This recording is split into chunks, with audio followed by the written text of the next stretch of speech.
Welcome to HD Nation, your guide to the best in HD content and the best in home theater gear, no matter what your budget is. I'm Patrick Norton. And I'm Robert Heron. Merry, sir. Merry Christmas, brother. Technically, well, it's not Christmas yet. We pre-taped this episode in advance, so if there was some epic news in HD, we'll be talking about it soon. Hey, but we've got some help ready for anybody that found a new HDTV under their Christmas tree this year. But first, we're going to start with the last show of 2013 with one of our favorite questions. Ben tweets at HD Nation, are thin, cheap HDMI cables just as reliable as the regular cheap cables? You know, in most cases, yeah. Well, here's a thin cable, though, an example of one that's not exactly cheap. It's about $2 a foot. This is from Monoprice. It's one of their Redmere cables, and they actually feature an amplifier built into the cable itself, so it can be really, really thin, yet go to lengths beyond 40 feet. I think they have models up to 65 feet long. It is an excellent cable, I found. These are actually directional cables, they turn out. One end actually has to plug into the TV and one into your source device. But otherwise, I absolutely love how thin these are. And the performance is excellent for anything on up to 4K. One thing to mention, though, these are one-way cables in terms of the signaling, so I don't believe you can do like an audio return channel or other HDMI, other feature that you may need for that. So you get the thinness here, but you are giving up that two-way bit. Yeah, I mean, if you go to the store and they tell you need a $175 HDMI cable to maximize the visual experience of your new HDTV, essentially, Lion Cat says they're lying, to make a quick Saga reference. I have a whole bunch of Monoprice cables in my HDTV rig at home in my home theater. I love these, like 1.5 foot, 28, American wire gauge high-speed HDMI cable with ferrite cores. These are $2, and these things are great because they're short, so you can stack use them in their media tower. You don't have a whole bunch of giant excess cable wrapped up back there. The performance has been flawless. I've got one of the longer ones snaked up through the ceiling and to my projector. It's people overpay constantly for HDMI cables. Totally. The rule of thumb we give out to everyone is that you should be paying about $1 a foot for a good HDMI cable. $2 a foot for a fancy HDMI cable, and if you're paying any more than that, you really got to question what you're doing. You better be in a tight squeeze, and you got to make the decision soon. But no, you shouldn't be paying more than that for your cables. And if you do want to spend more for that on cables, go spend some quality time at BlueJeansCable.com. These people are hardcore. I will call them cable enthusiasts, but they will basically talk to you about HDMI cables, Ethernet cables, and they have some great information on what makes an expensive cable that's worth money expensive. Mostly it's the construction and the quality. They have a lot of Belden cables off there.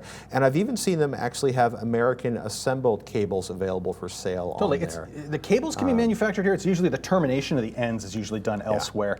And with Blue Jeans cable, that's probably one of the few places I'd go where I would spend a little extra if I need a custom cut length, or I really just want to spend the money for the highest quality I can get. Again, as Pat mentioned, their online resources for HDMI are excellent, and it's a great resource if you just want to dig into the technology, get past some of the just nonsense that's out there in terms of information, and get to somebody who actually builds the wires you want to buy. Yeah, they make good stuff. And short cables, you mentioned that too. They're available anywhere from about a foot long on up. So if you don't need that 10-foot length cable to go from one section of your rack to the next, go for shorter lengths. I keep a handful of those around. And they tend to not tear apart your HDMI ports. They fit better in small cabinets. Short cables that fit between your devices are incredibly useful. Exactly. If you're still using those super thick cables from a few years back, it might be time just to upgrade. Yeah. I find that those cables, when they're sticking out of the back of the TV, put just enough force on there to eventually loosen things up. Not good. It's bad.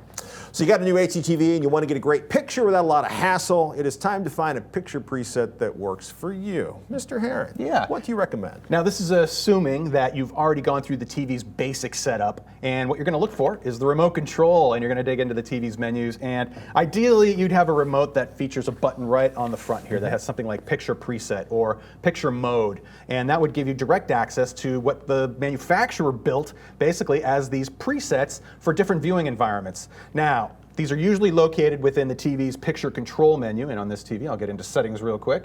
Picture and display, so colorful. Picture adjustments, and picture mode on this TV. This one's currently at something called Game Standard. I have no idea what that actually means. Many of the common picture presets are things like standard, vivid, dynamic, or cinema movie. These are some of the names you'll see used for these presets. These are all set up by the manufacturer to give you some preset looks to how the image is going to appear when you look at it on the screen. You almost never want something labeled vivid or super bright or dynamic. Those are designed for when an HDTV is in a giant rack, a wall of HDTVs in a big box store. Those settings are designed to make it explode, despite the fact that they have all the fluorescent light in the planet and 40 other screens there. It will look horrible in your house. You will get a suntan trying to watch it. It will blow your eyes out the back of your skull. It will be way too blue and way too bright. You are way enhancing all the wrong things with those modes. Skip them. Yeah. Use the TV standard mode for a normally lit room. Use something like movie or the cinema preset. That's usually going to be the manufacturer's factory calibrated preset. Use that for when your room's got better light control or it's at night. You can switch between those two pretty easily, usually, hopefully with a remote button, but if not, you have to dig into the menu real quick. I'd say for most folks, once you get to this point where you're either using that cinema mode or say the standard mode, then you want to dig into some other specific settings. Namely, go in and find the setting related to noise reduction. On this TV, it's off because I'm in a game mode right now, or it's grayed out, I should say.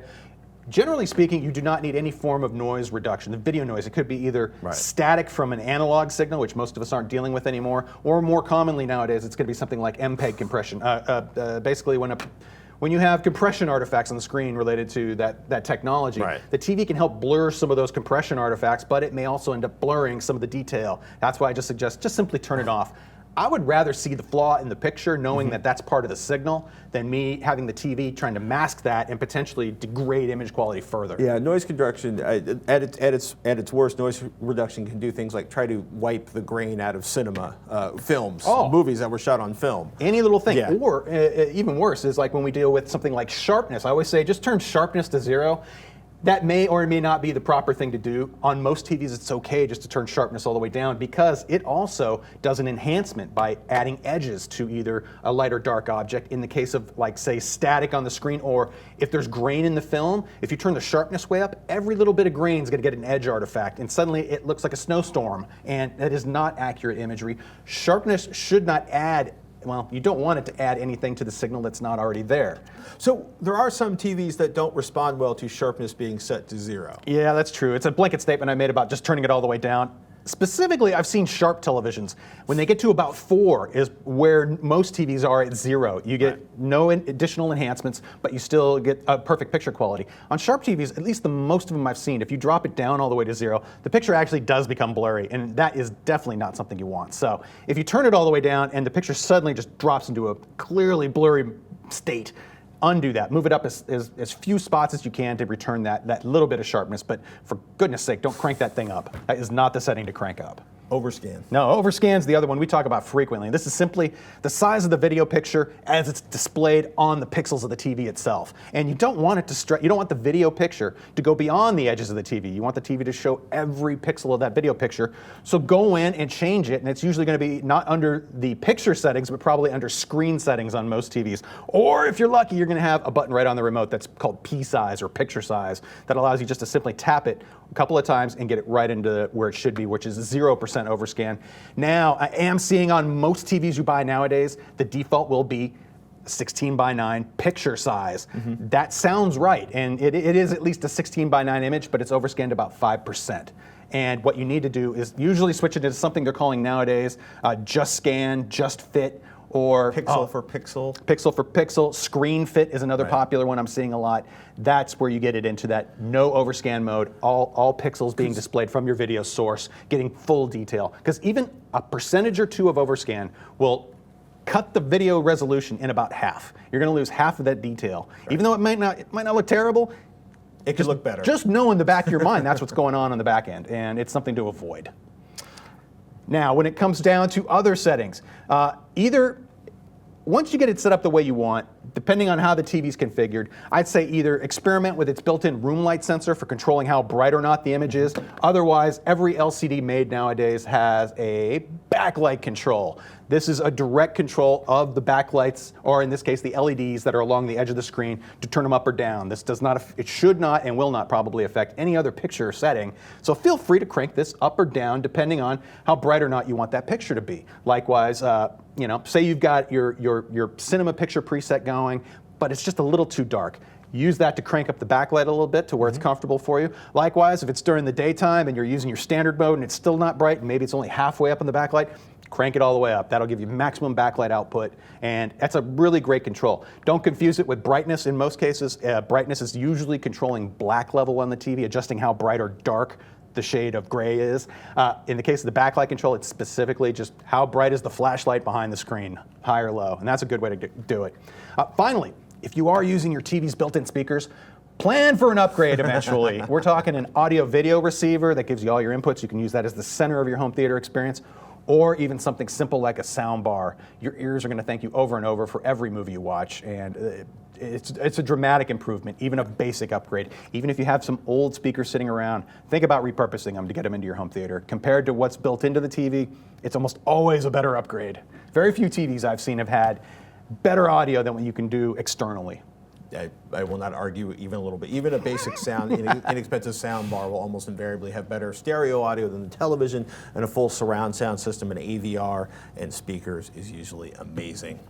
Not sure if it's the PlayStation 4 and the Xbox One launches, but we've been getting a lot of questions lately about adding more HDMI ports to your HDTV. Like at Charm City Becker, who tweets, at HDNation, at Robert Heron, I have a 40-inch LG LCD TV with only one HDMI input. Do you have a switcher you recommend so I can hook up Comcast and Blu-ray? Well, yeah, what you need is an HDMI switch, and I'm going to suggest that you put it between your gadgets and your AV receiver if you have one. Setting up surround sound should be less painful. And then you go from your AV receiver with its single port into the single port on your HDTV. No AV receiver, no surround sound, then you can plug the switch directly into your HDTV. That makes it convenient. Yeah. Pat's showing off really one of the low-cost HDMI switches I seem to be recommending quite a bit lately. This is a 3-port model from Kinevo. They also make a great 5-port switch as well. This switch, like many, feature simple setup. You basically plug in the power and plug in your devices.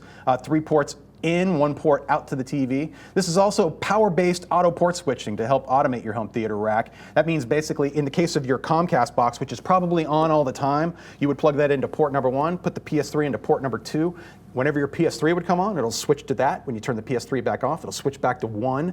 That makes it very convenient. So if you have an always-on device, keep in mind that is a limitation of these switch products. The always-on device should probably go as close to number 1 as possible.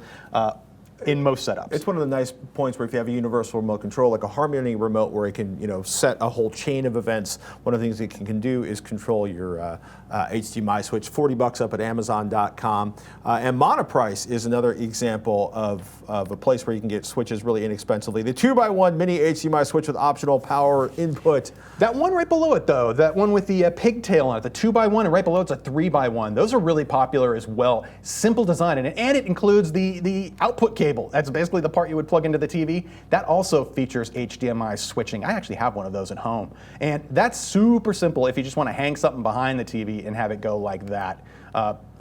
Those work just as well. Also, if you're looking for something that may be a little more feature-rich, we showed you the DVDO Quick 6 switcher that not only features MHL technology, but is also 4K ready. So if you're looking for something a little more capable, this can help you repurpose not only looking toward the future, but also repurpose, say, an older AVR that you may not have HDMI switching available on. This can actually do audio out to it and still retain HDMI switching capabilities. So it's a good way to add functionality to something you might already have.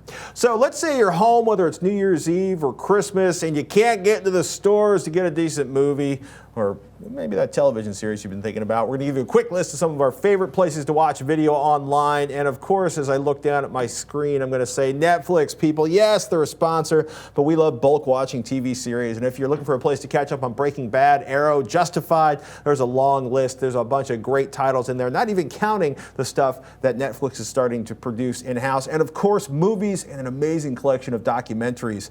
Lately, I've been spending a lot of time on Amazon Prime Instant. If you have an Amazon Prime account, you should be taking advantage of their awesome instant video service. It's available on a ton of devices, and they too are starting to experiment with their own original programming up on Amazon Prime. I see the betas ads everywhere. Oh my goodness. Right next to Alpha House. They're all the frickin' place. Now, I'm going to pull up Stars. Also in HD? and desert, and I must be on Vimeo.com.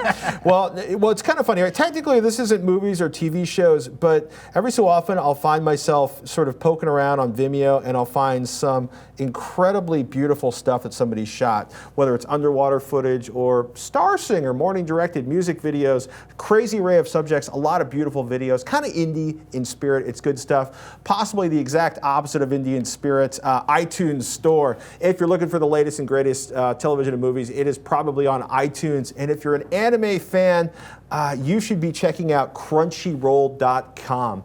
It's a lot like Hulu in a lot of ways, but there is some amazing stuff on there. And because I can't count, Google Play, Vudu has amazing streaming service, Hulu, and of course, YouTube. You lose days of your life to YouTube if you're not careful. Oh, and I should point out revision3.com. Or Texilla.com. Yes. But you know this. So hopefully you got something good looking on your screen right now, at least if you have an internet. Well, I assume you have an internet connection if you're watching our show right now. I think it's a safe assumption. Some kind of data link. Some kind of to the mothership. Just watch the cap on your cell phone feed. Yes. Oh my goodness. Beware. That's it for this episode of HD Nation. Please subscribe at revision3.com/HDNation or youtube.com/HDNation, or email your friends and tell them we got links to the episodes. You can send those along to your friends. Tweet them out, shout them out from the rooftops, share them on Facebook. You'd be doing us a favor. Do it. And please email hdnation@revision3.com with your comments, questions, or suggestions. Fire them out to @HDNation on Twitter or post them right down below. And until next time, thank you so much for watching and Happy New Year.